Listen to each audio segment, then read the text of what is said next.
Post এটা বলতে চেয়েছিলাম যে সেরা দল সবসময় জেতে না। বিশ্বকাপ থেকে ফ্রান্সের বিদায়ে এইটা ট্যাগলাইন করা যেতেই পারত। তো মাই গুডনেস, স্পেনের যেই পারফরমেন্স ফ্রান্সের বিপক্ষে, তারপরে এই কথা বলার কোনো উপায় নেই। কিসের ফ্রান্স সেরা দল? স্পেন আজকে যেই ফুটবলটা খেলেছে ফ্রান্সের বিপক্ষে, তাতে তারা ডিজার্ভিং উইনার। ফ্রান্সকে কোনো রকম কোনো চান্সই আসলে দেয়নি। 2-0 গোলে স্পেন জিতে নিয়েছে এবং পুরোপুরি স্প্যানিশ ব্লু প্রিন্টে তারা যেই ফুটবলটা খেলে সেই ফুটবল দিয়ে ফ্রান্সকে তারা একেবারে পাত্তাই দেয়নি। ফ্রান্স, যাদেরকে এই টুর্নামেন্টের ওভারওয়েলমিং ফেভারিট ধরা হচ্ছিল, টুর্নামেন্ট যত সামনে এগিয়েছে ফেভারিটের তকমাটা তত জোরালো হয়েছে ফ্রান্সের উপরে। তাদের যে ফরওয়ার্ড লাইন, সেইটাকে ফ্রান্সের ফুটবল ইতিহাসেরই সর্বকালের সেরা কিনা সেটা নিয়েও তো বিস্তর আলোচনা কথাবার্তা হয়েছে। কিন্তু এন্ড রেজাল্ট কি?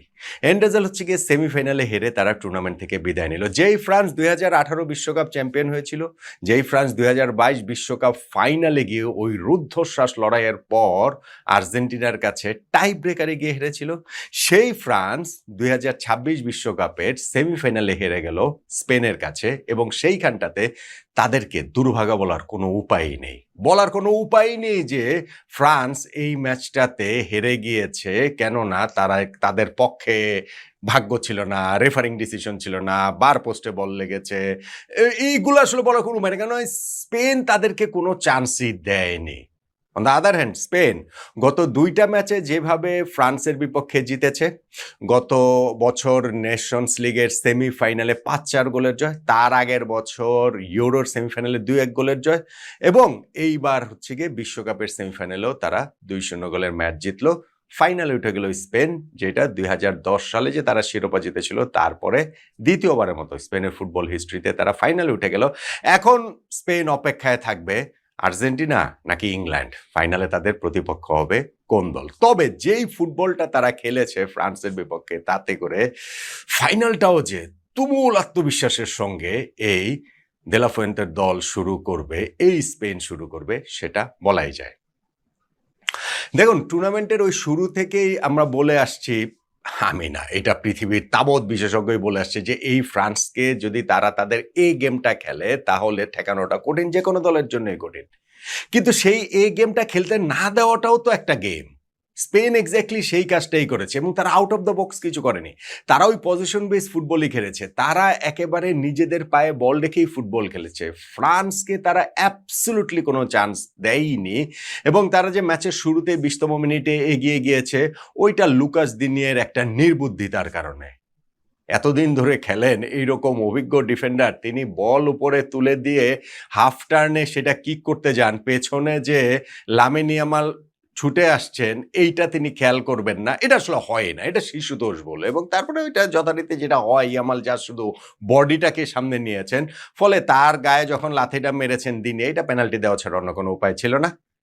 মিকেল ওয়াইয়ারজাবাল তিনি ওই পেনাল্টি স্পট থেকে গোল করে স্পেনকে এগিয়ে নিলেন। ম্যাচের তখন ধরেন 20-22 মিনিট, ঠিক আছে, ফেরার তো সময় রয়েছে। ফ্রান্সের জন্য আরেকটা সেটব্যাক ছিল যে ধরেন উইলিয়াম সালিবা, তাদের সেন্ট্রাল ডিফেন্ডার, ইনজুরির কারণে তাকে মাঠ ছেড়ে বেরিয়ে যেতে হলো। কিন্তু তারপরেও মনে হয়েছে যে এই ফ্রান্স কি আসলে কোনো না কোনোভাবে কোনো না কোনো সময় তো তাদের ওই অ্যাটাকটা জ্বলে উঠবেই। তাদের ওই Kylian Mbappe, Michael Olise, Ousmane Dembele, Bradley Barcola, second হাফে বার্কোলাকে সরিয়ে যখন হচ্ছে গিয়ে নেওয়া হলো ডিজায়ার ডুয়েকে, মানে কোথাও না কোথাও কোনো একটা জায়গাতে তো হবে। কিসের কি? কোনো চান্সই তারা আসলে পায়নি। বরং স্পেন সেকেন্ড গোলটা পেয়ে গেল 58তম মিনিট এবং পেদ্রো পোরো, সেটা একটা ব্রিলিয়ান্ট গোল ছিল। সেটা রাইট সাইড থেকে তিনি হচ্ছে গিয়ে উইং ব্যাক উপরে উঠেছেন, 1-2 করেছেন দানি অলমোর সাথে। দানি অলমোর টাচটা, ফ্লিকটা ব্রিলিয়ান্ট ছিল এবং সেইটাতে ওই রাশ করে ওই 1-1 এর মধ্যেই পেদ্রো পোরো বলটাকে জালে জড়িয়ে দিলেন। তাও মনে হয়েছিল যে হাফ এন আওয়ার তো বাকি আছে, মানে কিছু না কিছু তো হবেই। গত ওয়ার্ল্ড কাপে হয়েছে না যে এইরকম ভাবেই ওয়ার্ল্ড কাপ ফাইনালটাতে ইনফ্যাক্ট আর্জেন্টিনা ফ্রান্স ম্যাচে ফ্রান্স আসলে একেবারে আউটপ্লেডই ফ্রান্সকে করে দিয়েছিল, আর্জেন্টিনা 2 গোলে তারা এগিয়ে গিয়েছিল। কিন্তু তারপরে গিয়ে ওই যে কিলিয়ান এমবাপ্পের একটা ম্যাজিক, একটা ঝড়, ফ্রেঞ্চ ঝড়ে কিন্তু ম্যাচটাতে ফিরেছিল ফ্রান্স এবং তারপরে খেলাটা এক্সট্রা টাইমে তারা নিয়ে গিয়েছিল। কিন্তু আজকে তাদেরকে আসলে কোনো চান্সই স্পেন দেয়নি, অ্যাবসলুটলি কোনো চান্স দেয়নি। ইনফ্যাক্ট ওই সেকেন্ড গোল হওয়ার পর তো লামিন ইয়ামাল আরও একবার বল জারে জড়িয়েছিলেন, যদি সেইটা স্ট্যান্ড করতো, মানে ওর অফসাইডের কারণে গোলটা বাতিল হয়েছে। স্ট্যান্ড করলে তো ম্যাচ তখনই শেষ, কিন্তু তখন শেষ না হলেও আসলে শেষ হয়ে গেছে, কেননা ফ্রান্সের আসলে কোনো কিছুই ক্লিক করছিল না। এমনকি এই টুর্নামেন্টে তাদের যে অন্যতম সেরা প্লেয়ার, তাদের যে মেইন প্লে মেকার মাইকেল ওলিসকে তারা আসলে তুলে নিতে বাধ্য হয়েছেন। কোচ দিদিয়ের দেশম এতটাই ইনএফেক্টিভ তিনি ছিলেন। উসমান ডেম্বেলে কি কারণে খেলেছেন তিনিই জানেন। ওই যে লাস্ট সময় পর্যন্ত হচ্ছে গিয়ে তিনি ছিলেন, একটা শট আর কি মেরেছেন, যা মানে বারের মধ্যে শর্টস অন টার্গেটই হয়েছে, এর চেয়ে বেশি কিছু হয়নি। কিলিয়ান এমবাপ্পে একেবারে ইনজুরি টাইমে তার পায়ের উপরে থেকে যেভাবে বল ছিনিয়ে নিলেন মার্ক কুকুরে, এবং তারপরে যেই সেলিব্রেশনটা করলেন সেটা গোলের সমান সেলিব্রেশন। আসলে ফ্রান্সের এই পুরো টিমটাই আজকে কোনোভাবেই ক্লিক করেনি। এবং আমরা যে বলছিলাম না যে ধরেন সর্বকালের সেরাইটা ফ্রান্সের অ্যাটাক কিনা, এখন তো ধরেন অলিভিয়ার জিরুও এদের চেয়ে ভালো। মানে আপনি যদি বলেন ভাই জিরু তো ওই ওয়ার্ল্ড কাপ উইনিং টিমের হচ্ছে গিয়ে মেম্বার, তো সেইটা তো বিবেচনায় রাখতে হবে। ফলে এন্ড অফ দ্য ডে যে সাকসেস দিয়ে সবকিছু নির্ধারিত হয়, এবং ফ্রান্সের এই দল সাকসেস পায়নি। দিদিয়ের দেশমের যে তুমুল সাকসেসফুল যে ফ্রান্স কোচ হিসেবে ক্যারিয়ারটার এই যে দীর্ঘটা সময় ধরে 12 বছর, তারপরে তার বিদায়টা হচ্ছে একটু বিবর্ণ হয়ে। হ্যাঁ, তৃতীয় স্থান নির্ধারণী ম্যাচটা ফ্রান্স খেলবে, কিন্তু সেইটা তো আর এমন সিগনিফিকেন্ট কোনো কিছু না। জানি না সেখানে কিলিয়ান এমবাপ্পে খেলবেন কিনা, তার ওই যে গোল্ডেন বুটের সেইটার জন্য কি লড়বেন কিনা, বা ফ্রান্স হচ্ছে ওই মাথা আরেকটু মানে শেষটা অন্তত পক্ষে সে ভালোভাবে শেষ করতে চাইবে কিনা, সেগুলো আসলে খুবই খুবই ইনসিগনিফিকেন্ট। সিগনিফিকেন্ট যেটা সেটা হচ্ছে গিয়ে স্পেনের জয়, সিগনিফিকেন্ট যেটা সেটা হচ্ছে গিয়ে স্পেনের ফ্রান্সের বিপক্ষে সর্বশেষ 11 ম্যাচে 8 নাম্বার জয়। সিগনিফিকেন্ট যেটা সেটা হচ্ছে গিয়ে এই ম্যাচের আগে ফ্রান্সের কোচ দিদিয়ের দেশম যে বলেছিলেন যে স্পেনই আসলে ফেভারিট, এবং সত্যি সত্যি এই ম্যাচটাতে স্পেন ফেভারিটের মতোই খেললো। ফেভারিটের মতো খেলে তারা বিশ্বকাপের ফাইনালটাতে উঠে গেল। স্পেন 2010 বিশ্বকাপে যে তারা চ্যাম্পিয়ন হয়েছিল, তারপরে 3টা বিশ্বকাপ গেছে দুঃস্বপ্নের মতো। 2014 বিশ্বকাপের গ্রুপ পর্ব থেকে বাদ হয়ে গিয়েছে।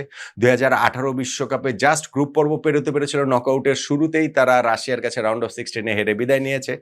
2022 ওয়ার্ল্ড কাপেও একই ঘটনার পুনরাবৃত্তি, জাস্ট গ্রুপ পর্ব পেরিয়েছে, নকআউটের শুরুতে মরক্কোর কাছে হেরে তাদের বিদায় নিতে হয়েছে, এবং ওই দুইটাতেই ছিল টাই ব্রেকারের বিদায়। এবং এই 2026-এ এসে তারা গত 3 বিশ্বকাপে তাদের যেই অপ্রাপ্তি, সেইটার থেকে আবার পূর্ণতার পথে তারা গেছে। 2024 ইউরোর যে তারা চ্যাম্পিয়ন, সেই চ্যাম্পিয়ন দলটা বিশ্বকাপেও প্রতিটা ম্যাচে গ্রো করছে। এবং আপনি যদি ওইভাবে চিন্তা করে দেখেন যে নকআউট পর্বের যে 4টা ম্যাচ তারা এখন পর্যন্ত খেললো, সেইখানে রাউন্ড অফ 32 না হয় অস্ট্রিয়ার বিপক্ষে, কিন্তু তারপরে পর্তুগালের বিপক্ষে, তারপরে বেলজিয়ামের বিপক্ষে, তারপরে ফ্রান্সের বিপক্ষে জয়। ফলে ফাইনালে আর্জেন্টিনা আসুক বা ইংল্যান্ড আসুক, এই স্পেনকে ঠেকানোটা কিন্তু কঠিন হবে। স্পেনের এখন যে আত্মবিশ্বাস রয়েছে, এবং এবং এবং আজকে যেই ফুটবলটা খেলেছে সেটা আবার ফ্রান্সের মতো হয়ে যায় কিনা, যে এই গেমটা তারা আজকে খেলে ফেললো, ফ্রান্স যেমন আগেই খেলে ফেলেছে, এই ম্যাচটাতে তারা টার্ন আউট করলো না।